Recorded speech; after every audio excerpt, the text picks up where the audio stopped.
What is going on, comic fans? I'm ready. It's been a very, very interesting week for the fandom. There's some stuff to talk about, some stuff to look forward to, and some comics reviews, and we will be doing all of that right after this.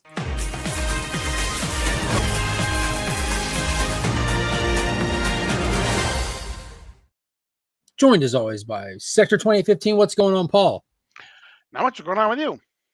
You know, ever since I think it was last year's at Year's End stream we did, and we always like to pack the thumbnail with all the notable stuff, and we had that xenomorph head right at the top, and the jokes were made.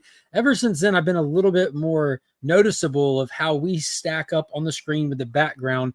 And though tonight is not xenomorph head quality joke, this is looks a little weird. Like the anatomy perspective here, it looks like she's been separated and stretched, and you look like you have a Snow White over there, but a thick version.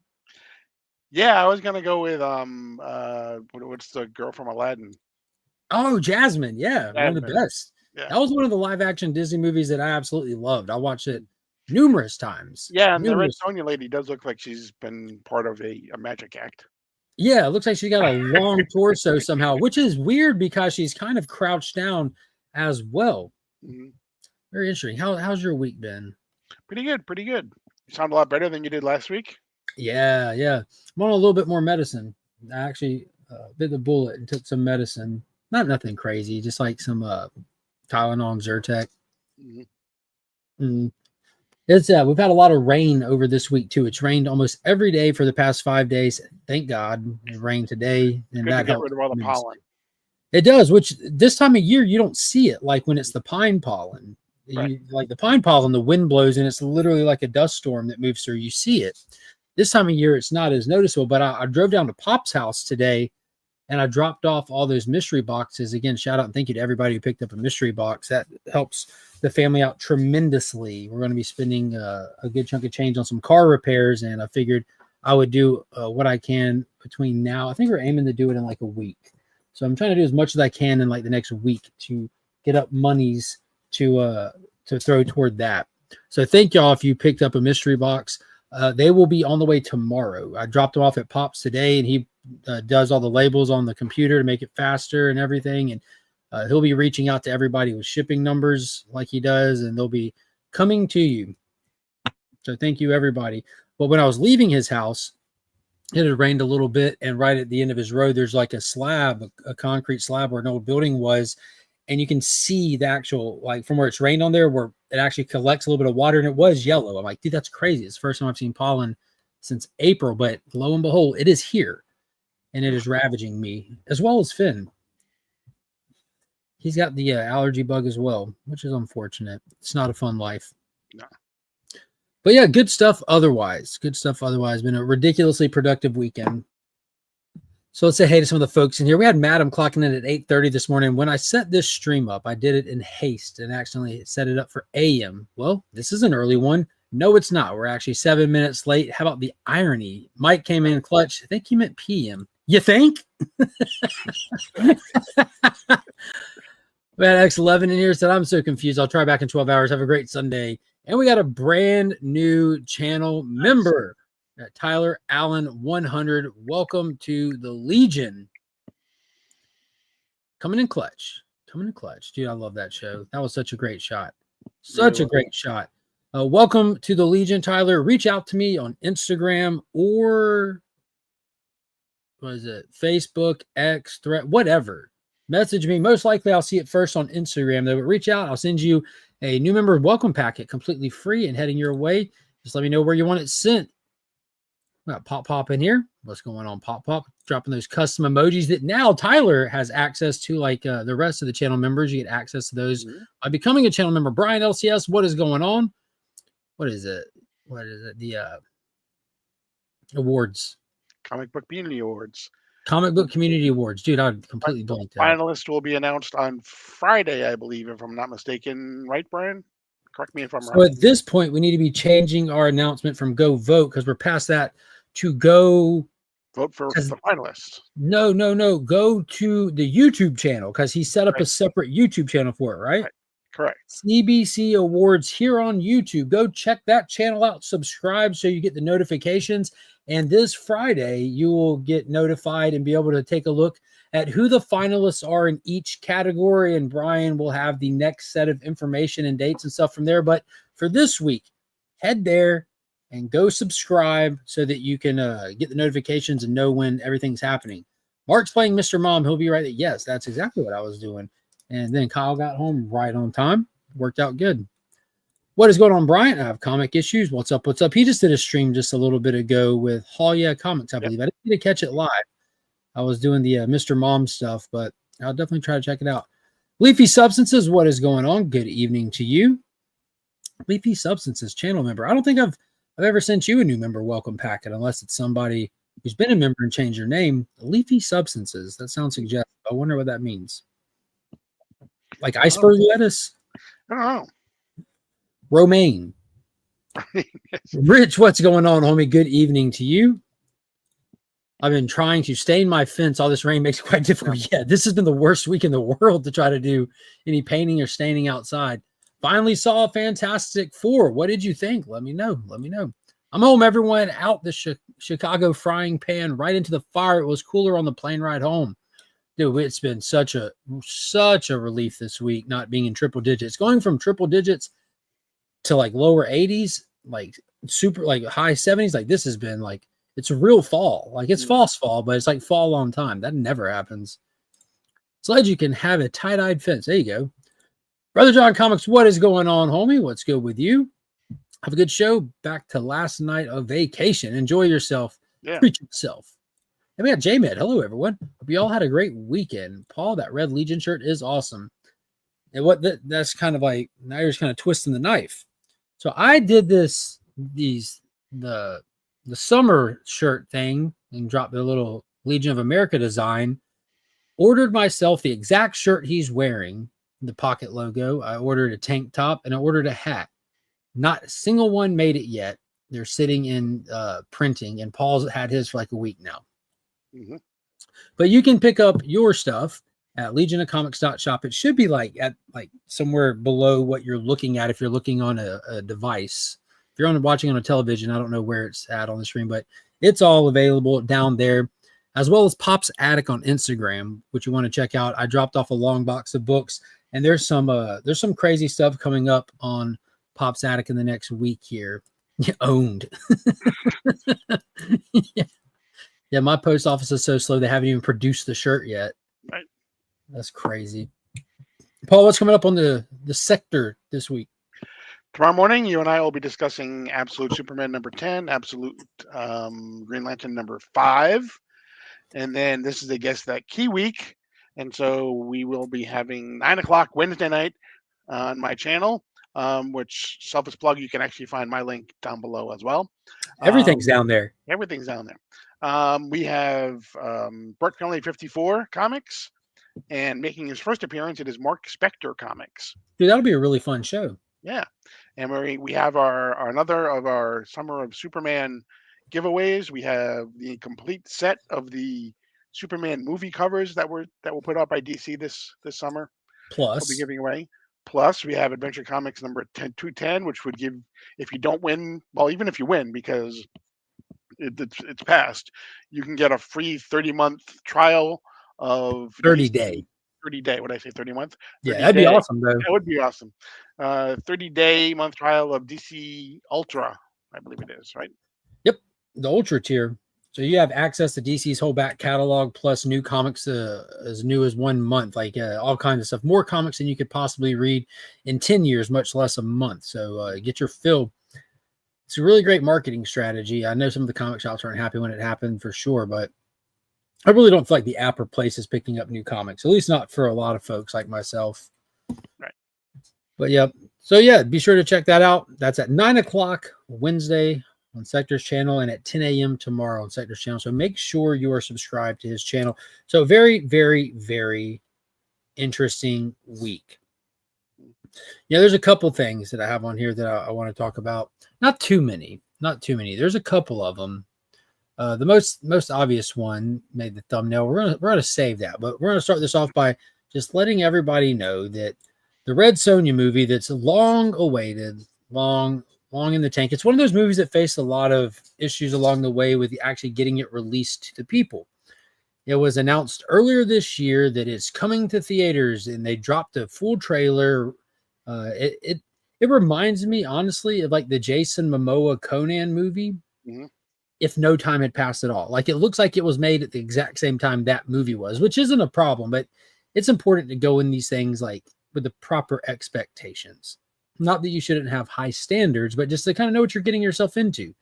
You know, every movie doesn't have to be a masterpiece to be enjoyed, especially if you go in knowing what you're getting. You could kind of be in the right headspace to really enjoy it.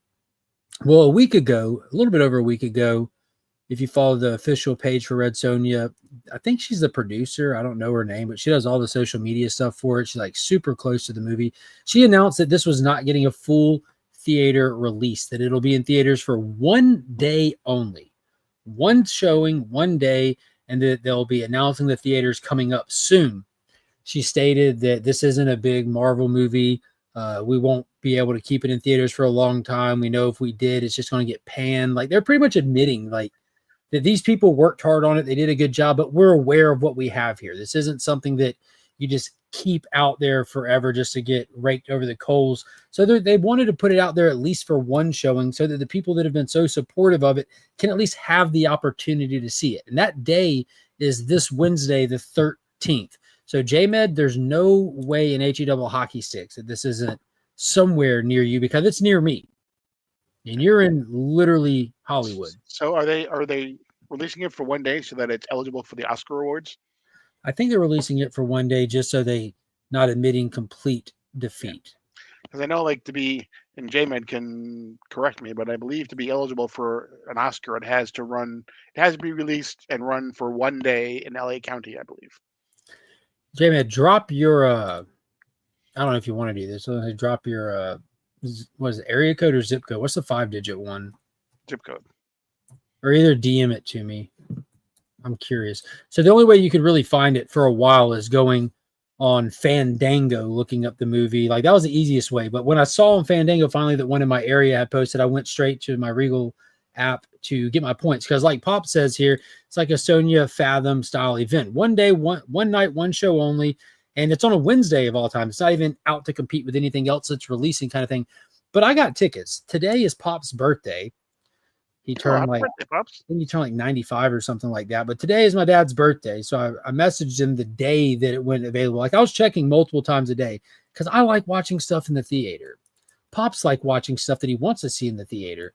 And Pops is into watching Red Sonja, right up our wheelhouse. So I asked him, like, hey, can I treat you to Red Sonja for your birthday? He's like, yeah, that'd be dope.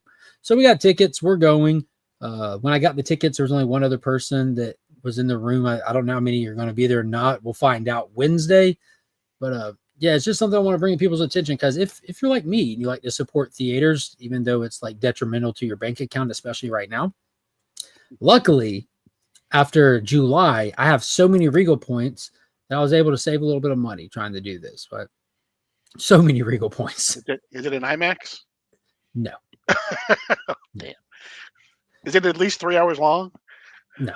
It's like 1 hour and 50 something minutes long, I believe. Is it only like one showing the entire day, or is it only showing for one day but multiple times? 90245. No, it's just one day, one time. Okay. 90245. So it's like a Fathoms type thing almost, where you got. Yeah. That's like what Pops was pointing out. The 13th. I'm super curious. Dude, Jurassic World still playing, and that's on digital today. Yes. And it's over like 745 worldwide, I believe. 745 million. I think it passed 800. I saw a thing that said 800. That might be, but yeah, they post it before we get the projections. Yeah. Do.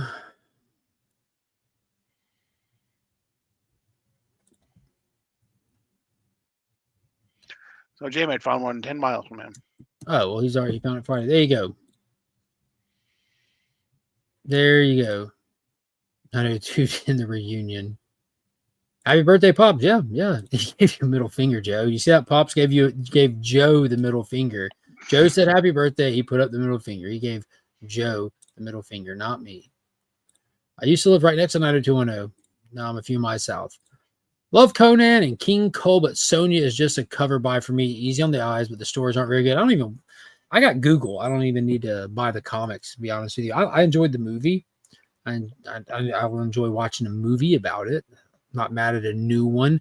The director, I believe, is the same director that did the Solomon Kane movie some years back that underwent a lot of the same distribution problems. But that was a solid movie, too, back when it came out. San Francisco Bay Area here. I don't see it. Ooh.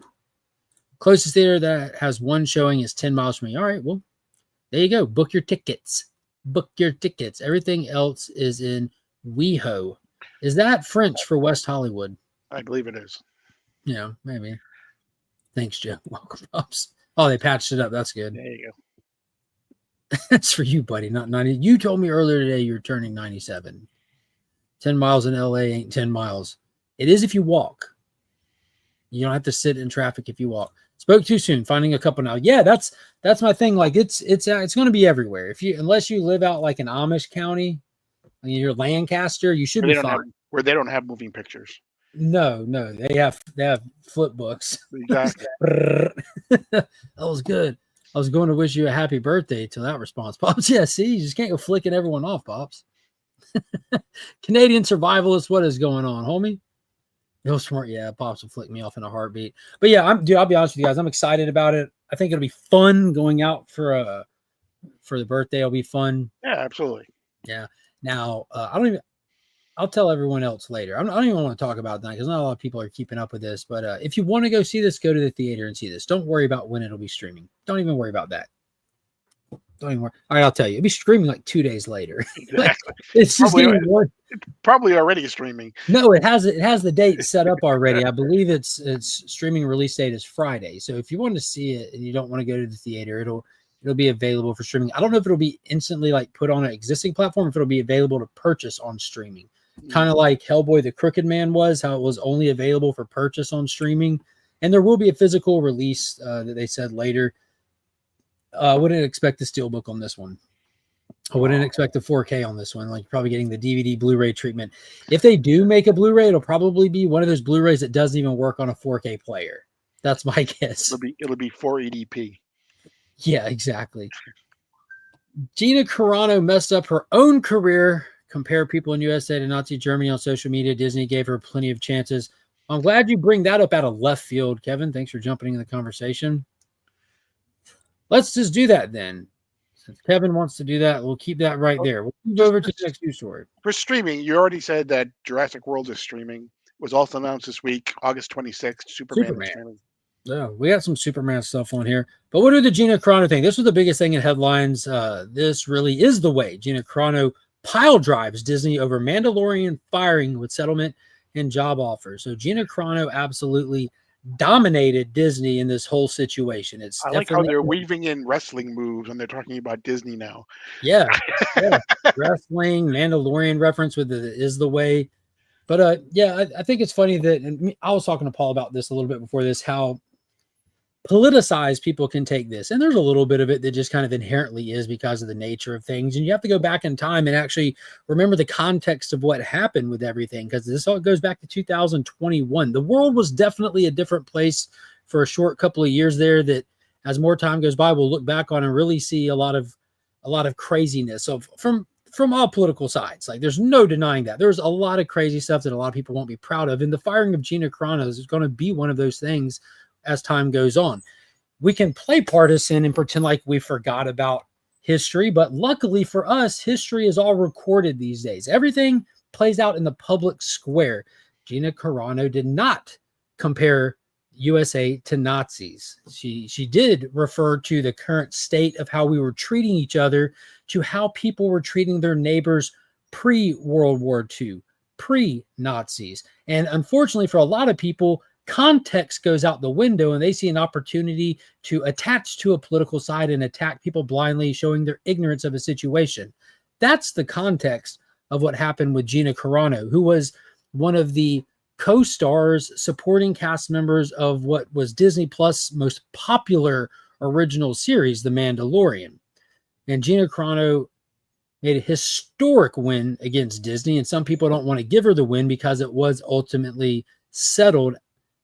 It wasn't settled out of court. It was settled. And the timeline for all of this goes, they fired Gina Carano. She says she's going to file a lawsuit against them. Disney, instead of offering a settlement or anything, she immediately says, they're going to file for dismissal. They were denied their dismissal, and they offered her money because they were denied the dismissal. She denied their money because I'm assuming it wasn't enough to make a difference. It might have just been a cold, here's some money and we'll call it quits. She's like, no, that's not. And some scratch tickets. Yeah, that's not enough for me. This ain't going to do it. So she made a big public stink out of it. Disney filed a motion of stay. They filed to draw it out because it's one of those tactics when you have a lot of money to spend on things, you can draw things out and you can bankrupt the other person to a point where they'll settle for less. Well, like him, love him, hate him, don't care, wherever you fall, Elon Musk saw an opportunity to stick it to Disney, who they've had some quabbling back and forth with running ads on X. And he said, I'll financially back 100% of all your legal fees. Don't worry about anything. Just hang in there. You do you. And that was all of his involvement in it, saying, I'll financially back this so you don't have to worry about being bullied by a mega corporation. And then ultimately, it then went to discovery. For those that don't know what discovery is, that's when Gina has to come to the table with her lawyers. Disney has to come to the table with their lawyers, and they have to present all of the evidence of the case to each other and in front of each other. So this is where you know what both sides has and are coming. After discovery, after showing each other all the facts and evidence are coming, Disney then produced such a number large enough that Gina said, that's cool. And not only that, they issued a statement that is ridiculously damning to them. They did everything except admit we were wrong as hell. That's exactly what they did. Now, if you want a context on that, Disney at the time demanded that Gina remove stuff on social media, make public statements, and attend sensitivity training. A mega corporation dictating that much about one person's individual life is problematic for a lot of people. Here's their statement in 2001. Gina Carano is not currently employed by Lucasfilms, and there are no plans for her to be in the future. Her social media posts denigrating people based on their culture and religious identities are abhorrent and unacceptable, which she didn't do either of those things. Now we fast forward to her comments from 2025. What does Disney say? The same people, nothing has changed except the we're done with it. And Disney comes out post paying her the money and says, Gina Carano was always well respected by her directors, co-stars, and staff. And she worked hard to protect her craft or perfect her craft while treating her colleagues with kindness and respect. We look forward to identifying opportunities to work with her in the near future. That's really cut and dry. There's really no ifs, ands, or buts about it. Politically motivated Disney looked for a reason because the people that were in charge of the decision-making felt and looked at the world very different than her. And those at that time era, opposing opinions weren't really intertwined in the workplace. It was a very weird short time span, but that's the nature of it. That's absolutely the nature of it. And if y'all think that Gina Carano deserved anything for her crazy post, that it was politically motivated, that she disrespected part of America, comparing them to Nazi Germany, you be the judge. Let's take a look at her post, because this came out losers of 1965, losers of 1945, losers of 20. Oh, I'm sorry. This is Pedro Pascal's post from the same time era, the exact same time era. This is Pedro Pascal's post, who received no backlash, no nothing. This is a direct skew against half of this country, specifically calling them by a very derogatory term of some of the most abhorrent people in the history of the human race. Did Gina do that? No, she didn't. Did Gina call for people to stop arguing like the neighbors were arguing with neighbors pre-World War II? She did. So it's crazy. Y'all can rewrite history. You can do whatever you want, but that's the reality. That's what it was. That's why they're saying she was fantastic to work for. That's why they gave her the money. That's why it's a clear-cut win. I'm glad that Pedro still has his job. I don't think he should be fired for that inflammatory post. Do I agree with it? No. Do I think it's inflammatory? Yes. Do I think he has every right to post it? Absolutely. That's how he feels. He's expressing himself. They did cut his supposedly his role back significantly in the new Avengers movie. But it's tough to say whether that's has anything to do with what you showed. No, Probably that post was from 2021. it has much more to do with the fact that the event that The Fantastic Four did not do reception. as well. Yeah. So Yeah. But that's the reality of it. So good for Gina, because ultimately what happened with Disney and Gina is good for everyone who works for Gina. The Pedro Pascals, the Letitia Wrights, who ironically believes and feels often very similar to Gina Carano. She refused to get the shot. She was vocal about it. They told her she has to stop talking about it. They didn't fire her or anything like that. She kept her job just fine. But all these different opinions people forget are welcome. Like, you don't have to agree with them, but we all should be able to work and feel and think how we want to feel. Like, and that's crazy. Anyone who feels otherwise, you're entitled to feel otherwise, but it's a terrible take.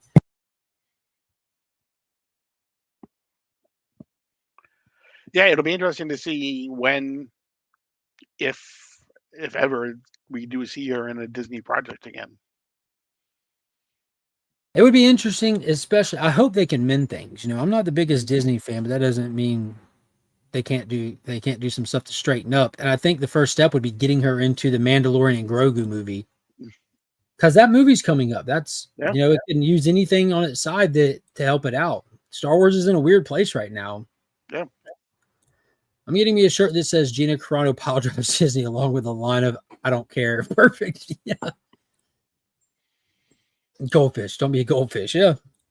Rumor has it she's currently throwing green hot dogs into the WNBA courts lately. Yeah. Them courts are crazy. Definitely a PR move. Yeah. Absolutely. Absolutely. At times, freedom of speech. Yeah. Yeah. Everyone is entitled to their opinion, but there's only one set of facts. What is going on, George? Good to see you and your homie. They fired gun for posts also. Yeah. And look out. Like, now I would argue like that was the most justified termination if those posts weren't super old, because the things that he said and did on that platform, you have to put everything in the context of the time. They're disgusting posts. There's no way around it. The things he was joking about are just absolutely horrific. But the fact that his cast, the entire cast and crew of Guardian, said we quit, like, unless you bring James back, we quit. They all stood on like they spoke up for the character of this individual, as well as him saying and making the steps like, yeah, I'm sorry about that. I was a different person back then. What I thought was funny and in today's day and age is taken differently. But his posts were pretty wild. What is going on, Ruby G? Yeah, it was interesting. So big congrats to Gina Carano. Big congrats to her. I just wish other people valued being able to speak freely. It's crazy. Crazy.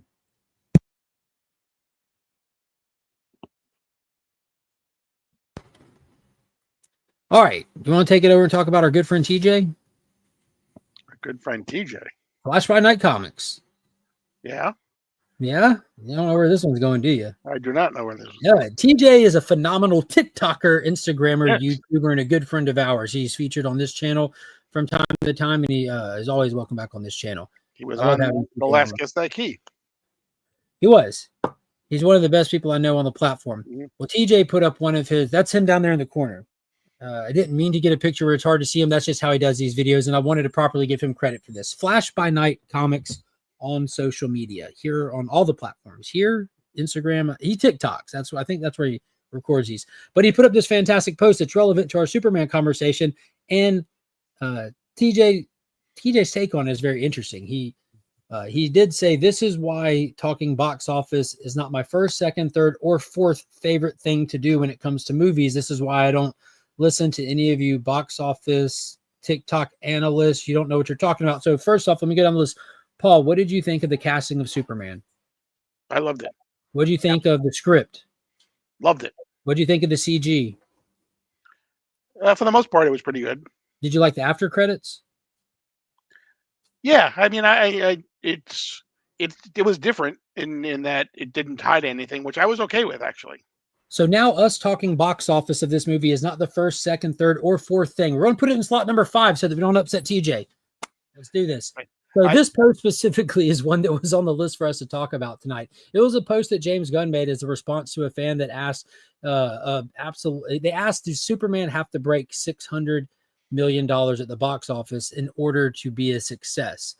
And James's response was, I think honest, but I think it's loaded. He says absolutely false to people saying Superman needs to make 650 to break even. Anyone saying that doesn't have an understanding of the film business, and we would be idiots to make a first in a franchise film that would need to make that much to be profitable.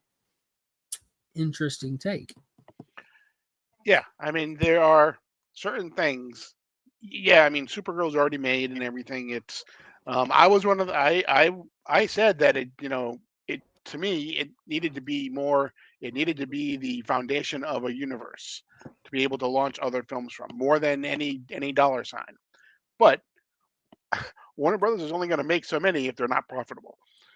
Yeah, that's where I think that this is truthful but loaded. Now, Right.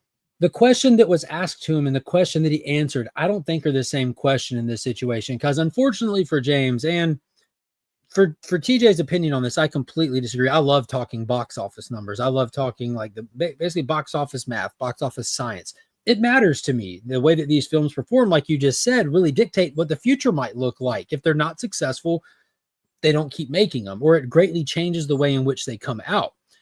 And unfortunately for James, he didn't invent, nor is he the gatekeeper or the key master of box office numbers and how movies work and operate. This is known information and has been forever. There's a budget, and then there's money that comes in. There's things you can factor in, like the marketing. There's things that you can add the equation to, like the theater's percentage that they get. So I think the question that James was ultimately answering is Superman the movie as a brand across the board profitable? Because if that's the case, it absolutely has crushed it with like the merchandising and all the stuff that comes along with the movie. But as a sheer box office, like did the theatrical run of this make back all the money that they put into it?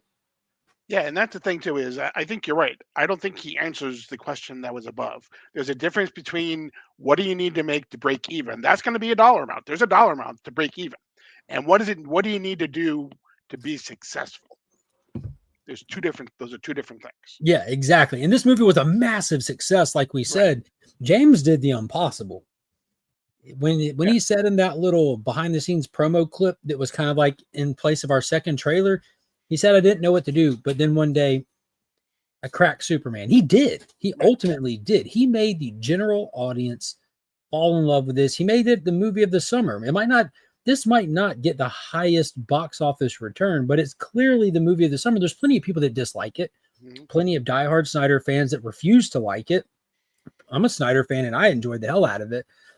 But it was a success of the summer. Right. The general audience is craving Superman now. Like it's had a cultural impact that legitimately has. The box Yeah. office numbers clearly it's borderline break even right now.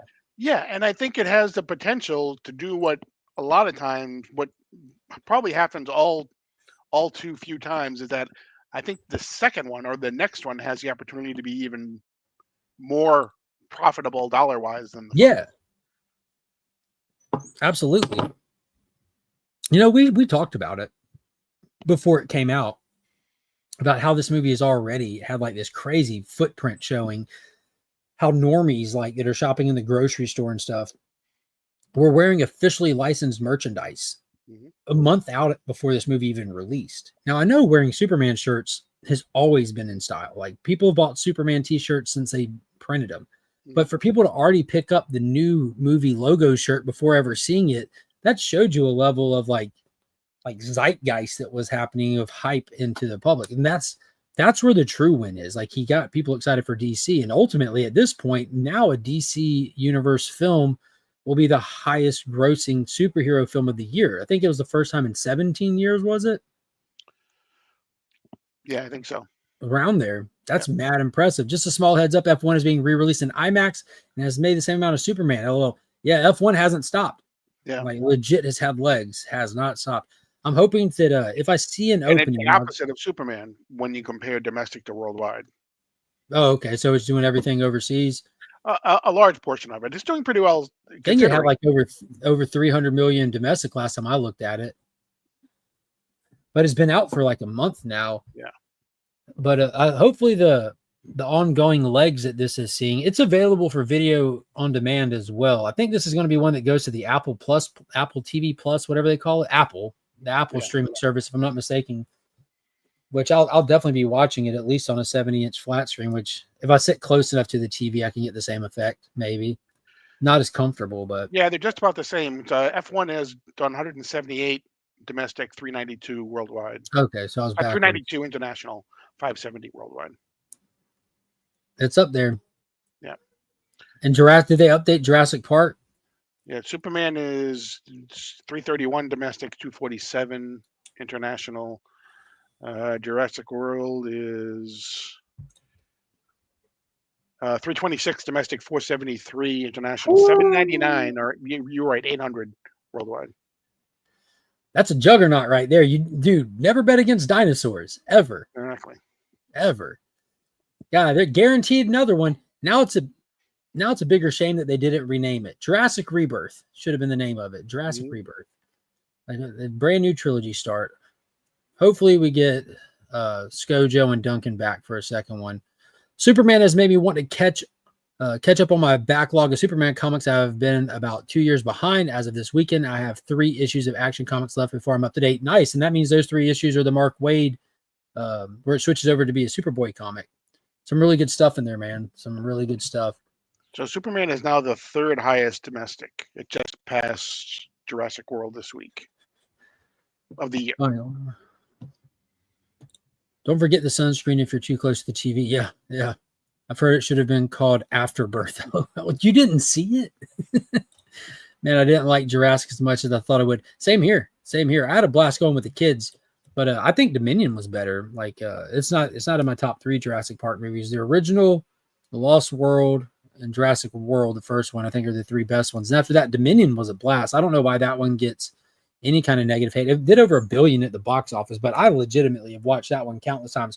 Watching Owen drive the dirt bikes through the cities with the Raptors after, dude, that whole sequence is just amazing. Like that's what we wanted the whole time out of something called Jurassic World. You know, if you watch they have an extended version, which is significantly longer, and it starts with like Owen in a helicopter as part of like this team that's out just trying to trank and put down like the T-Rex that's walking through drive-throughs and all kinds of stuff. There's some really good stuff in it. I just really dig it. The poachers like in the mountains looking for dinosaurs to sell them for their bone powder. Like that's legitimately what people do in real life these days with rhinos and stuff like that. So there's some really good stuff in there. I know that was kind of off the reservation with the locusts and everything, but tell me when a multi-billionaire running a pharmaceutical company wasn't trying to kill you. That's right. There's a reason why they die in every single Jurassic Park movie. All of them. The little clone girls where it got a little weird, and not necessarily for me, because I already assumed that when I was a kid that there's clones walking around out here. But yeah, I got a little odd. All right, last thing. And man, this was good news. I sent this to Paul as soon as I saw it. I said, hey. Mm-hmm. He's back. You've been dying for him to come back. Yeah, I've been pumping that hashtag. Not to be dead. Yeah, I've been pumping that hashtag. Raise the flag.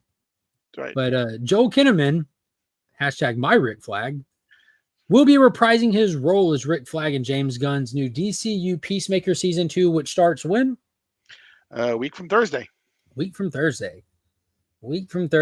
Now, I saw this and like immediately my brain goes to, of course he is, flashbacks, dream sequences. You know, they're going to be addressing his death in this season with his dad facing off with Peacemaker. But when I actually saw this post, because I thought about Joel popping back up in this, when I saw this post, I messaged Paul, I'm like, bro, he better be alive on this alternate Earth. We're going to an alternate Earth where Peacemaker's dad's alive, his brother's still alive. I think they're looked at as heroes, which means this Earth could be a little cattywampus if his dad and brother are looked up as heroes, unless it's like a whole Earth 3 situation. But Rick Flag could legitimately be alive. This Rick Flag right here could legitimately be alive on that Earth and face to face with Peacemaker. They could bring him back. I don't think they'll bring him back to our Earth. I don't think we'll get that much. But if we at least get like him back in a season, like in a significant role, dude, that would be amazing. There are 2 things that will that will excite Mark during a conversation. One of them is mentioning Rick Flag, and the other one is mentioning Dr. Manhattan. Yeah. The DC stuff, it is, isn't it? I look for this guy in everything. I'm like, Mm, you see that absolute power Android design? It looked Rick Flagish. Maybe yeah. he'll come back. He's been in the wings for like 4 years now with like this like I don't know. It's really a first tier group of villains that are mad at Waller and just kind of screwed over by Waller from previous Suicide Squad missions. Like that's still unresolved. I haven't forgot Pepper's Farm clone variant. Rick, great as Rick Flag sucked as RoboCop. Enough said. I loved him as RoboCop. I got 2 of those really nice. I don't even know who made those anymore. Those figures that just sit up here. Yeah, I love that RoboCop movie. It was tough.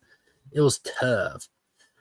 But yeah, I was excited to see that. I'm excited for the Peacemaker show. It's coming fast, but we don't have to wait for something good to watch because Tuesday, this week, right here, it's finally arrived. The television show with probably the greatest marketing campaign I have ever seen. Alien Earth will come on the newly canceled platform called Hulu.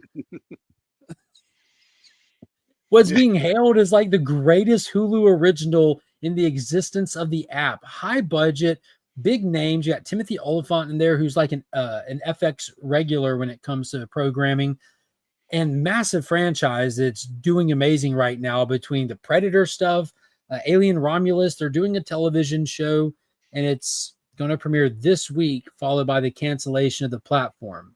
And I don't mean just like the absorbing of the platform. They're canceling Hulu as a whole. The Yeah, Disney most of the stuff is going to Disney Plus. Yeah, so you'll be able to, so your kids will be able to pick up their remote, turn on Disney Plus, and watch Aladdin, and then be recommended Alien Romulus right afterwards. Right. That's how that's going to work. Hey, sounds like a double feature to me. Double feature is what I would watch. I would watch them. Yeah, it's interesting. I think of the 2 of them, Disney's really pushing to try to make the Disney Plus platform profitable. They've been fighting with it since its inception to make it profitable. Streaming hasn't been profitable for anybody. Don't get me wrong. Netflix is the only person that's actually cracked this code, and that's because they were in first. Mm-hmm. Everyone else is fighting to figure it out. That's why you've had HBO Max, HBO Max Discovery, then Max again, then HBO again. That's why all these things are happening. Disney paid for 20th Century Fox. They got Fox, and Hulu was part of that, right? Like they paid like billions of dollars. Hulu was originally partially owned by Comcast, Fox, and Disney, I believe. And then Disney bowed out. I mean, Comcast bowed out when they developed Peacock, and then Disney bought the remaining from either. No, and then Disney bought the Peacock portion, I believe, and then when they bought Fox, they got the Fox portion. Yeah. They ended up owning the whole thing. I mean, to me, it's kind of, if you have the same thing, and you can see a lot of the stuff already on Disney Plus that's on Hulu. It's been like that. So for context, about 6 months ago, I was talking to the guys on the Friday night show, and I told them like, "Hey, did y'all delete your Hulu app this week?" They're like, "What?" I'm like, "Yeah, like for me, I went to go turn on Hulu, and it wouldn't turn on. It wasn't doing anything. So I'm assuming there was like an update or something. But I went and opened Disney, and it came right up, and it was integrated. Hulu was 1000% integrated. Like it's just a tab. It's like you have the Marvel, the Star Wars, you have the Hulu tab. So I deleted my Hulu app 6 months ago off my phone, just unnecessary space on it. So I'm like, okay, they're going to be getting rid of Hulu. There's no reason for this company, if you own both of them, to be paying to operate these 2 different things, because it's got to be expensive to operate 2 separate. The only thing that Hulu has that's not on Disney is they have that Hulu Live, which is like YouTube TV and Direct TV and all those things. You can get the live stations, you get everything live. If they somehow find a way to integrate that into Disney Plus as well. Plus, Disney is now starting its own ESPN side app. So a lot of the resources that in dollars that they were probably using to keep Hulu afloat is now going to be moved over to, because they're starting. What's happening with the ESPN and the WWE thing? I know a lot of people are up in arms about that this week. Yeah, so Disney is, I think it starts on the 21st as well, or maybe it's the 12th. Anyway, very soon Disney's going to start its own ESPN app, a new ESPN, not the old ESPN, but the new ESPN app that has basically all of ESPN, ESPN2, ESPN3, ESPN, the Ocho, all the good stuff. And Never miss a game of dodgeball. exactly. And they've partnered with the WWE beginning in 2026 with WrestleMania to show the premium live events, or PLEs, which right now you can find on Peacock. You can see all those on Peacock. The Peacock contract runs through the end of March of next year. So now what they're doing is there's two ways you can still see the PLEs, and one is to subscribe to the new ESPN app, which is $30 a month, which is 3 times Peacock.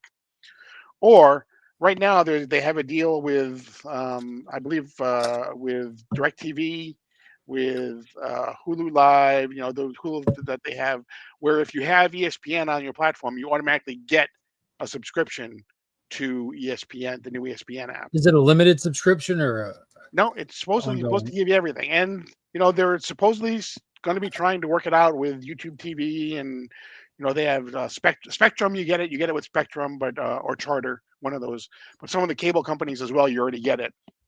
What were they test running with Netflix for a while with live events? Was that just the WWE? Monday Night Raw is exclusive to Netflix. Okay, but internationally, all of the PLEs are on Netflix. Everything is on Netflix internationally. Raw, SmackDown, all the PLEs. So yeah, they did come a long way since assassinating Blockbuster from those red envelopes.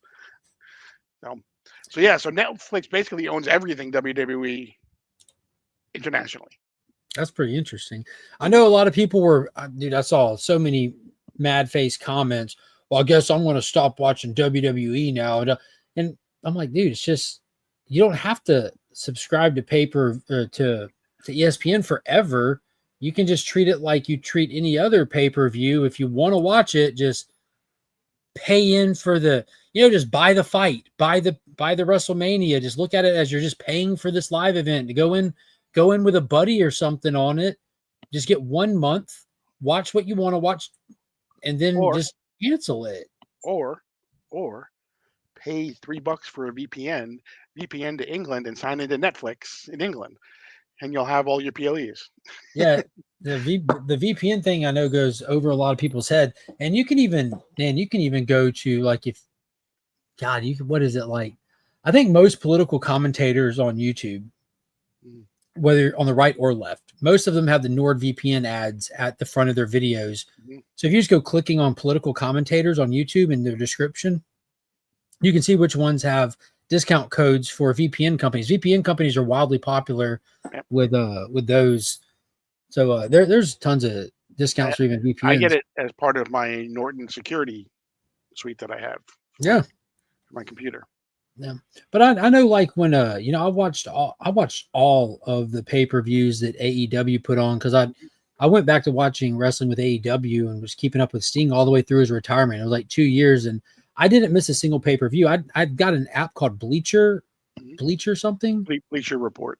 That, and I could just pay for a pay-per-view and watch it on that streaming. And I talked to Picking and Punching here on YouTube. He's actually a wrestler himself. And he told me about a website that you can go and watch him as well. That he said because he's big time into wrestling, like literally a wrestler. Mm-hmm. And he said he hasn't paid for a pay-per-view his whole life, but he's never missed one his whole life either. Mm-hmm. Browsers should have a VPN built into it. But then how are they going to take your money, Sledge? How are they going to take your money? They got to take your money. That's too easy. They need your hard-earned dollars. Mm-hmm. There was a problem processing payroll this week. We had to cut paper checks. So I used my phone to take a picture of the check on my banking app. First time I ever did that. I'm like, wow, this is wildly convenient. This is amazing. This is super awesome. This is so convenient. Take the picture of the front, take a picture of the back. After I endorse it, I hit deposit. A little box came up. It said, how would you like to deposit? Standard deposit available next day. Or would you like to pay $33.37 for instant availability to your funds. I'm like, why the hell would I do that? That's $33.37 for instant availability. Yeah. I'm just going to do standard. Well, I did this on Saturday, so I'm having to wait till tomorrow for the funds to come in, because next day doesn't mean next day on the weekends, even for a computer, apparently, which all this is digitized. But it made me think, why do those two options even exist? Mm-hmm. There should be no next day option. It should be only instant. These are lines of code written into an app that perform this task without human intervention. Right. There's nothing that makes somebody have to work harder to do something for me. There's no one even doing any of this. It's because they want our money. They just found it's not, do you want to pay for instant availability? The question is, do you want to give me $37, or am I going to have to hold your money from you? That's literally what it means, because they don't have to have that option. Right. Same thing with the VPN. Yeah, mine is it gives me like 60%. It will automatically deposit right away, and then the other 40% takes till the next day. Well, that's pretty cool. Yeah, I work at a bank, and we joke that paper checks are like Stone Age tablets. Yeah, they really are. They really are. We should all just go back to being paid in cheese and beaver pelts. Beaver pelts for me, my good sir. Oh, my good sir, I'll take the pelts. That reminds me of It's Always Sunny, when they were in lockdown trying to make money, and Charlie and Dee got into pelts. And they worked on all these pelts for ages, and they go to meet up with these guys in a one of those car lots, those raised car lots. What the hell is it? Parking garages. Yep. And they meet up with these guys, and they sell them the pelts, and Dee and Charlie, the camera's tight on them, like, oh man, they're really nice. They're really sweet. What do you think they're going to do with all those pelts? I don't know. I don't care. Not my business. And they walk off, and the camera pans to the people, and it's the J6 shaman guy putting on the That's hilarious. Yeah, that show it's like the live action South Park, man. That show is amazing. South Park has been crushing it as well, dude. They just did a hilarious Charlie Kirk episode. Yeah. Which, if you're up to date with relevant stuff, it's even funnier. The first two episodes of the season are pretty brutal. Yeah. Did you see where they shot Crypto? Yeah. Christy Nolan shot Crypto. Like, a lot of people are like, oh, it's like you don't get how good of a joke that is, because go back to when she was campaigning, that speech she made about her dog. I'm like, oh my God, that was hilarious. I was waiting for Robert Kennedy to come along and throw him into Central Park. Already have a bear in there to put it with the bear. That would have been amazing. Oh my God. So funny. Oh, kudos to them. I'm glad that Paramount got them. Man, they've been on fire for like the past like 2 years straight with all the little movie specials and stuff. But I'm glad that the actual seasons are over there now that Paramount has them. They weren't getting this kind of traction in the media when Paramount didn't have all of it. Right. So as soon as Paramount got all of it, they're like, yo, we got to get this trending immediately, get people to the platform. Yeah, they've been funny. They've been funny. I hope people are able to laugh at themselves, because South Park's good for the soul of the nation right there. You gotta be able to laugh at yourself and everything. But yeah, that's pretty much it I had for the stuff to talk about. Pretty mellow week with some big stuff. Superman's crushing it. Going to be available soon. If you go to grooveentertainment.com, you can pre-order your Steelbook. They might still have some available. But yeah. The South Park movie, Bigger, Longer, and Uncut, is on there now. Watched it 3 times in one day. Come on, man. Wow. Come on, man. I can't even tell you how many times I watched that growing up. Golly. Oh, Canada. All right, let's look at some of the books that came out this week. So as a reminder, if you check out Sector's channel, it's linked in the description. We're going to go through the entirety of Absolute Superman's new issue and Absolute Green Lantern. That's issue number 5 and 10, which both of them were absolutely fantastic. If you want to get down to the core of the character of what the Absolute Superman is and stands for, you definitely want to check out that video. If you're not keeping up with these Absolute stories, Paul and myself are going through each and every one of them as they come out on the DC Comics Deep Dive every Monday at 10 a.m.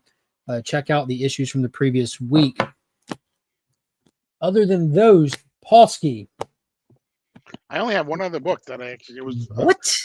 Because I failed this week. I didn't realize they put like little new signs on all the new ones that come out, and they didn't put this in my book like they're supposed. They didn't put it in my box, so I didn't end up getting the Justice League versus Godzilla versus Kong.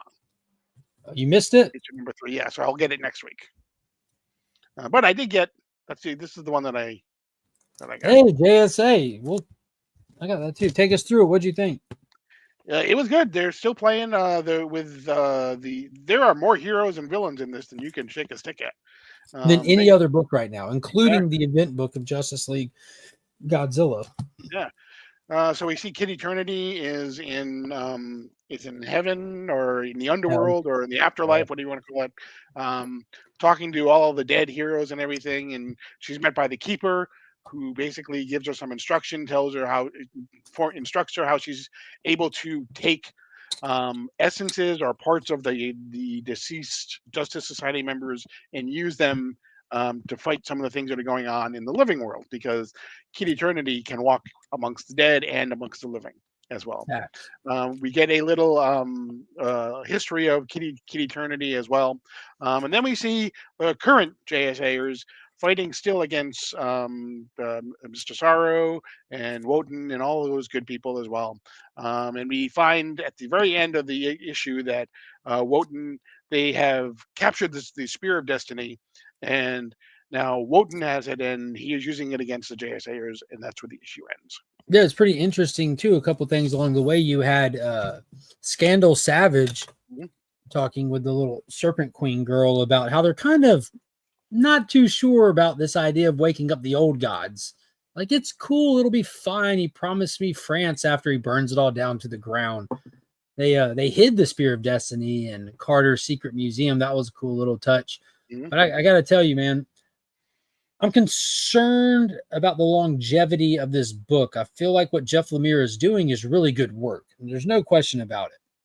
But at the same time, this is like one of the most deep-in books I've read since Death Metal, the Dark Knight's Death Metal, the second one of those that Scott Snyder did. It was one of those books where the story is so vast and complex and comprised of so many characters, places, and themes that you have to go into it with pre-existing knowledge of these characters. Otherwise, like, I don't know how, like, if somebody saw Black Adam, like, let me go check out some JSA stuff and got in on this run, you're going to lose a reader out of them. You're not going to, I mean, like, kudos to them if they stay through it, but I don't think I could ever recommend this run to somebody as like a check out the JSA kind of read. It's a fantastic story.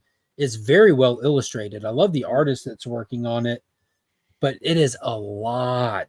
Like you said, you got the Infinity Ink in there. You've got the OG JSAers, the second wave. You got like little sub stories going on, like with Sand and Jesse Quick, and the little dynamic that's getting chipped away at with Jade Obsidian and Alan. Like, there's so many minor sub stories that really don't get too much attention because the overarching plot kind of moves through it a little too fast to get into any depth.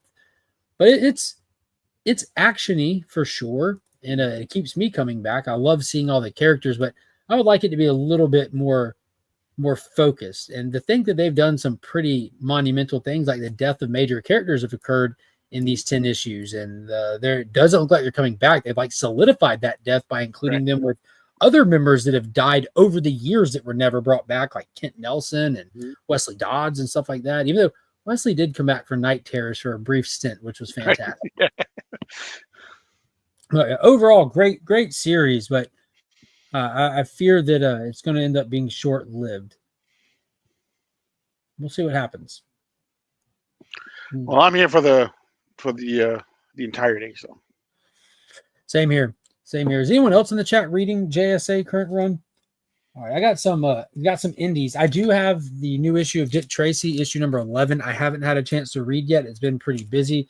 And then Return to Skull Island, issue number 2. This is a continuation from the Netflix 6-episode miniseries that is official MonsterVerse stuff. So a lot of people know of all the Godzilla Kong movies. They know that Apple did the Monarch TV show, but you might not know Netflix did a 6-episode animated Kong Return to Skull Island TV show that takes place between the original Kong movies and Godzilla versus Kong. And it takes place on Skull Island. And there's a lot of people there, a lot of non-native tribes on there, a lot of stuff going on, but just exploring and expanding on that.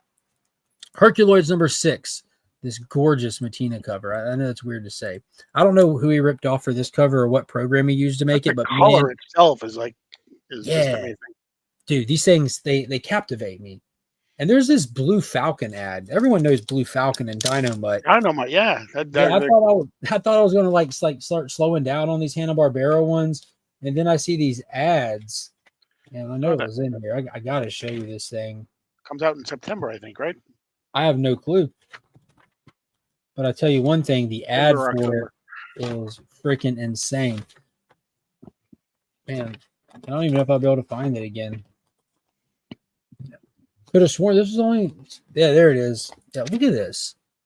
You're telling me that we're going to do a Blue Falcon Dynamite series and hopefully kind of take it serious in tone, because it was a comic relief show. Like Dynamite was the bumbling hero of it all. You know, it says Blue Falcon and Dynamite, but it was Dynamite's thing. It was kind of like a tit for tat kind of Scooby-Doo-esque kind of thing. But man's best friend is now crime's worst enemy. But dude, look how Matina drew Falcon on that. That's insanity. Yeah. Now look at Dynamite. Look at the little wire work in there, all the little weapons coming off of them, the little radar. Move it a little bit so we can Jimmy Palmiotti is writing it. Yeah, freaking Palmiotti's writing it. Yeah, Amanda Connor written on here anywhere, but yeah, she's doing one of the covers, it said. Okay. So I'm getting that. That's now on the get list. Yeah, dude, look at Sledge. Stop trying to make me buy new comics. Dude, I can't stop. You got Herculoid, you got Space Ghost, Johnny Quest, you got Blue Falcon coming now. A brand new Phantom series is about to start with Mad Cave.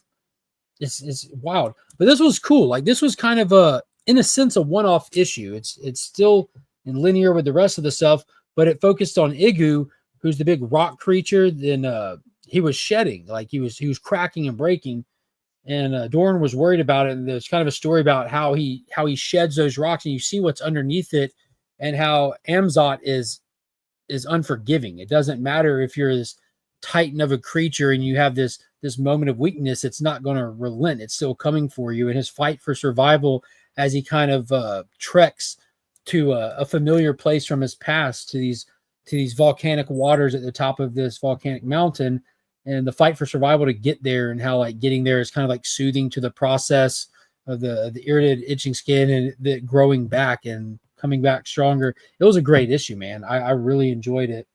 Really enjoyed it. So I'm trying to get the next one when it comes out. I'm loving this series. I'm trying to convince myself to drop some stuff, but I'm like, maybe I'll drop this. Then I read it. I'm like, I kind of love this.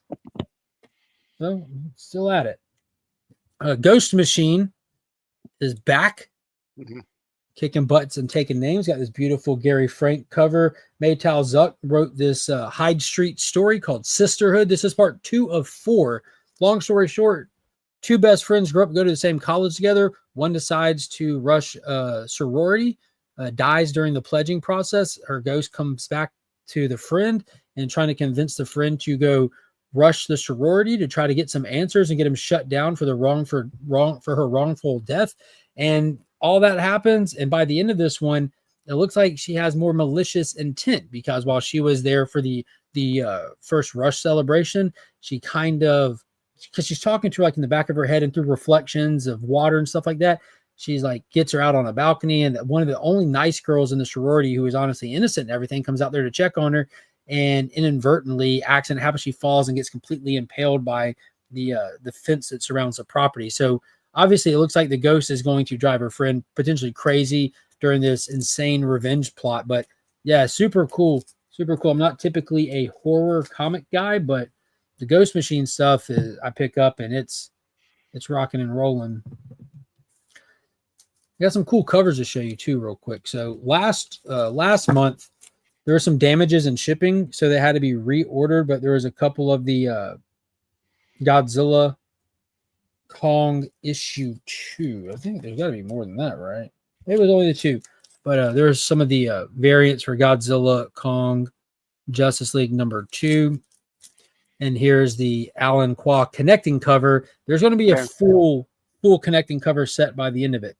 Like one for every single issue, horizontal connecting.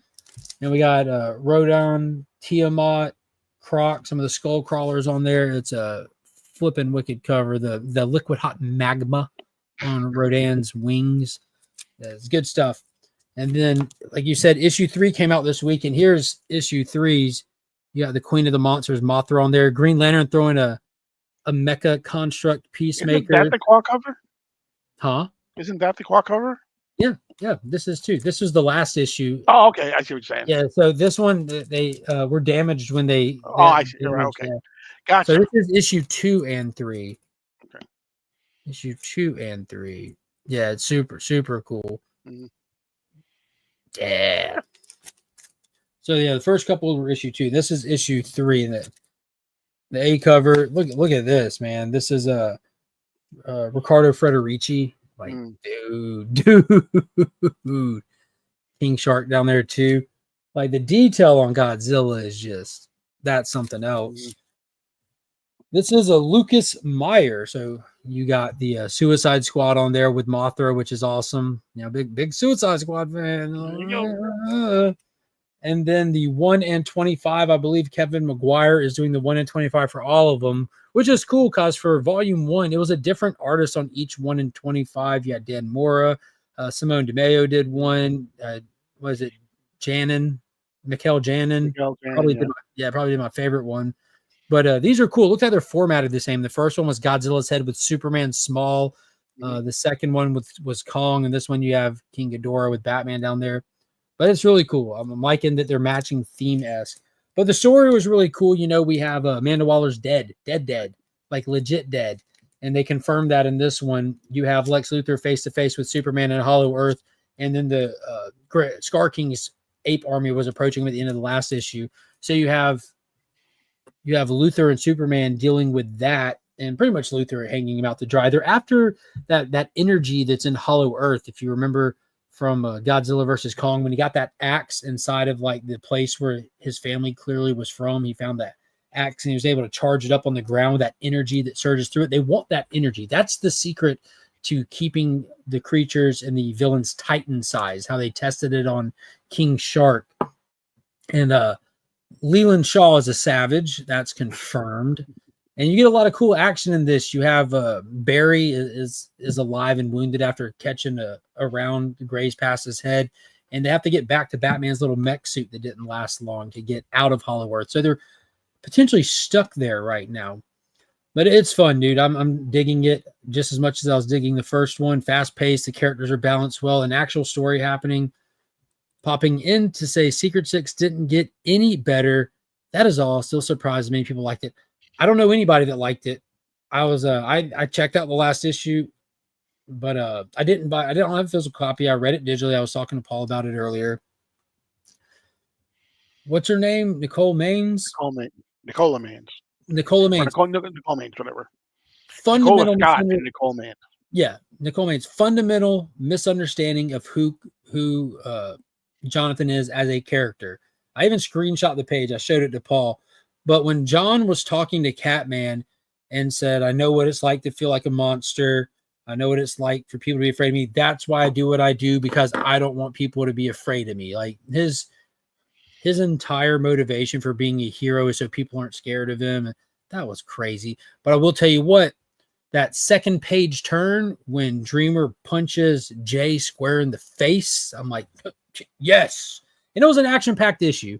I read issues 1, 2, and I skipped the rest and read the finale. I like that they separated John and Jay. Jay is toxic for the character of John. It's just fundamentally back-ass words for him. Doesn't work.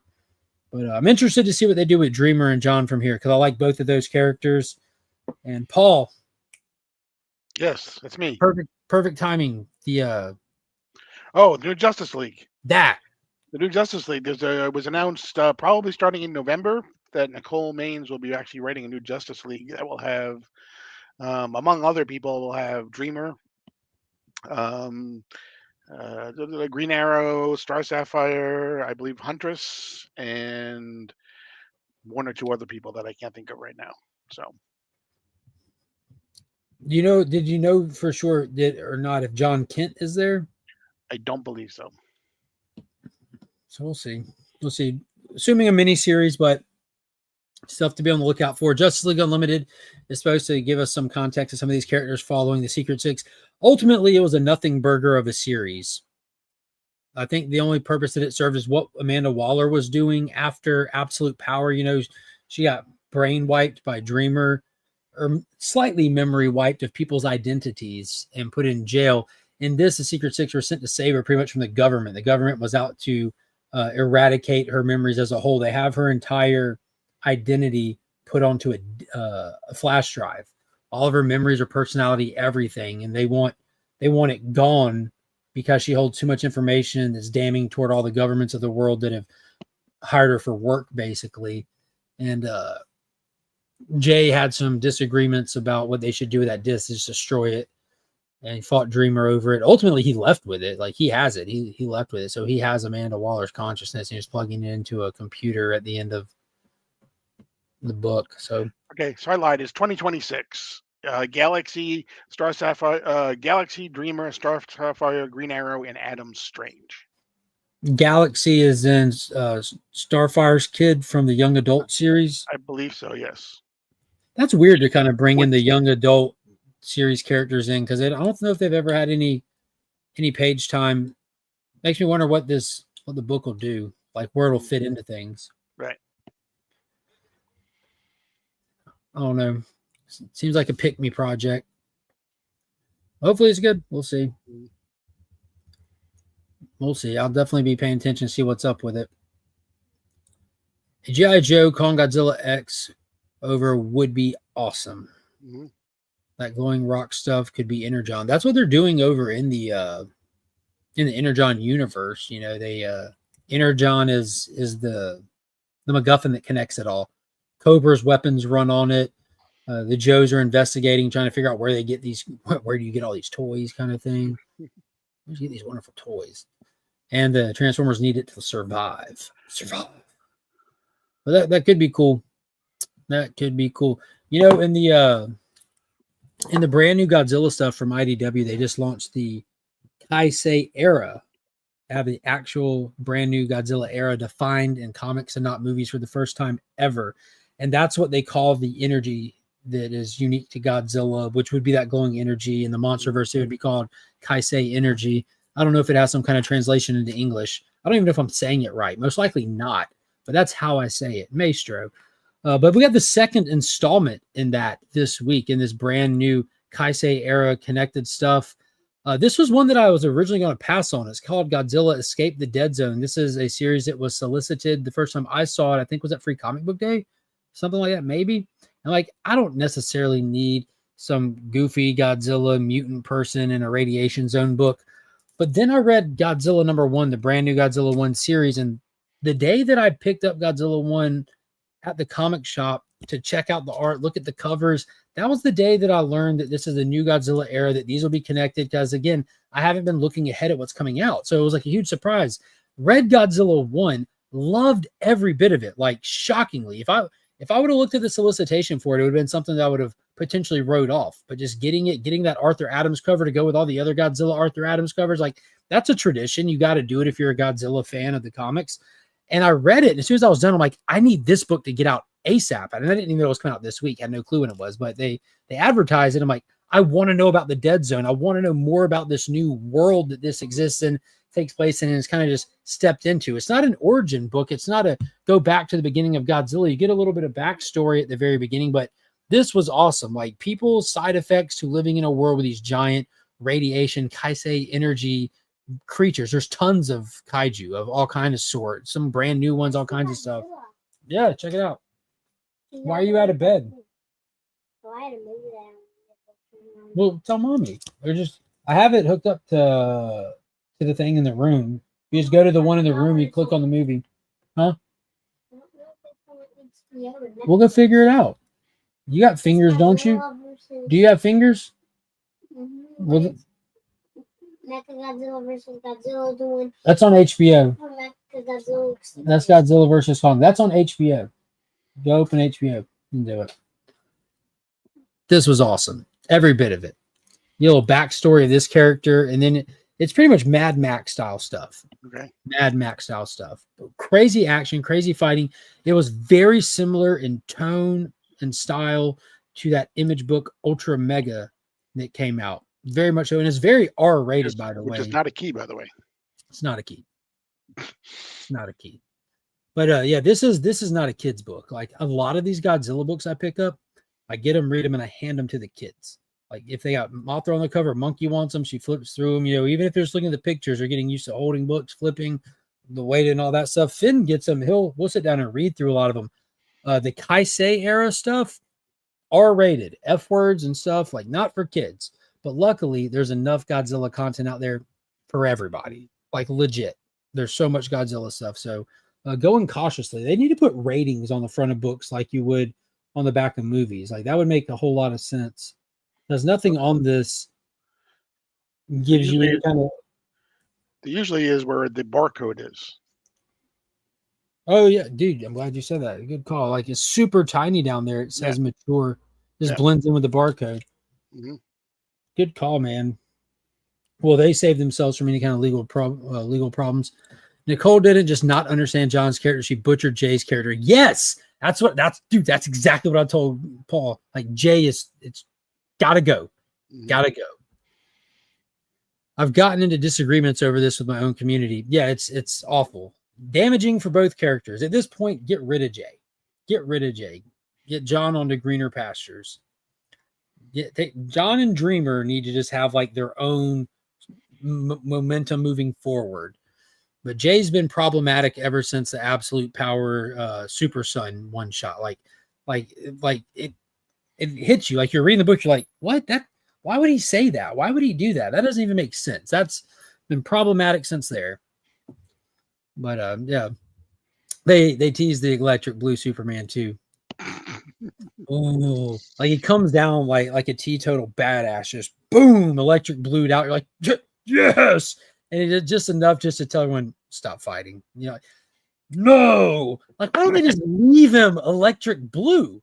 Leave him electric blue. At least give us 6 months. He doesn't turn off. He's electric blue. That's how you separate him from electric blue. Mm-hmm. Keep him that way, or at least do it more often. It shouldn't be like once every 3 months he goes electric blue. But it was cool seeing him do it in the current suit. It was the first time we saw him do it in this outfit, this Secret Six outfit, which is just like a mixture of his own outfit with Connor Kent outfit, kind of. Right. It feels zipped up, but yeah. Decent stuff. It wasn't a bad series. They made some bad character decisions, and ultimately it'll never be read by anyone else, and it'll be forgotten, which is a shame because that's the opposite of what we need for characters that you're trying to get traction with. Right. There's a lot of them out there. There's so many characters, it's impossible for all of them to be over at the same time. But John Kent, it's Superman's son. Mm-hmm. Damian's over. Damian stays over all the time. Mm-hmm. All the time. Like John just... it's not helping him, but like, oh, Nicole Maine, she's written a comic. Never let her do a John Kent story. That's not how you get him over. That's not how you do it. They need to let him die. I stand by that. We got an event coming. Mm-hmm. DCKO. Let John go electric blue and win the fight and let him be the one that they start. Let him be the hero. Let him die. You can bring him back later, but give him something. Give him an achievement that he will be remembered for. Even if he comes back, he'll still be remembered as the one that did that. Mm-hmm. You got to start giving him some notches on his belt. He has to have those. Damian's got notches for days, but Damian's not. He's just a person, so it's easier to get. His feet don't have to be so large. Jonathan had that, didn't he? Didn't he die? Was it Dark Crisis that he died? He should die again. No, he didn't. Remember, his dad saved him. Yeah, well, he was about to die. Yeah, he was willing to eat that punch from Doomsday, but boy, howdy was that a moment. Dude, both hands went up. Yeah. But again, you're trying to get John over and dad has to save him. Mm-hmm. Granted, your dad's Superman. It makes sense. But still, John wasn't backing down. Like he had the heart, he had the willingness. But man, I think that's realistic too. You can't let John beat Doomsday. Like you got to keep Doomsday up. Mm-hmm. Or Doomsday ain't Doomsday. They've done a good job keeping him up. Yeah. But he needs to have a moment, man. I know his moments have to be so much bigger than a character like Damian's, but you got to find a way to give him his moments. He's the son of Superman. You can't ignore this character. You can't put him in a Secret Six book and not make it meaningful. Well, I don't know. They'll figure it out one day. Tom Taylor almost figured it out for a little bit there. There's some good stuff in that Son of Kal-El run. There really was. The coming of age stuff, trying to fill the boot stuff was really good. It's got long in the tooth. It should have, if they cut 5 issues out of that run and like kind of squeeze it down a little bit, take some of the drag out of it, it would have been a lot stronger. But ultimately, it was an okay run. Dark Crisis era was like the best stuff for John Kent in a while outside of Future State. Admittedly, Future State was the best John Kent stuff that we've gotten since he's been aged up. With him and Yara in those couple books, that was awesome. But we're right at the 10 o'clock spot. We started a little bit late. I'm going to have to go put Finn in sleeper lock to get him to bed. I'm sure when I go back there, he's going to be sitting in my bed on the tablet. I told him to go get the tablet and turn on the movie he wants to watch, but he'll just sit there. You got anything else for tonight? I can't think of anything. Well, I hope everyone has a good evening. Hope you had a fantastic weekend, and I hope you have an amazing week up ahead. Yep. Remember, congratulations to Gina Carano and to all of us, because a win for her is a win for all of us. It's going to do a Alien Earth Tuesday on the platform formerly known as Hulu. Be sure to check it out. We'll be talking about it next Sunday. We'll be keeping up with that. And then the following after that will be Peacemaker, everybody. We're almost there to our next weekly DC content. I'm very excited. And in between then, I'll see y'all at 2 p.m. right here on Tuesday for new DC Day. We'll look at what's coming out, chit-chat for a little bit, and I'll run the weekly giveaway. And then right back next week. Until then, everybody, have a good night. Peace.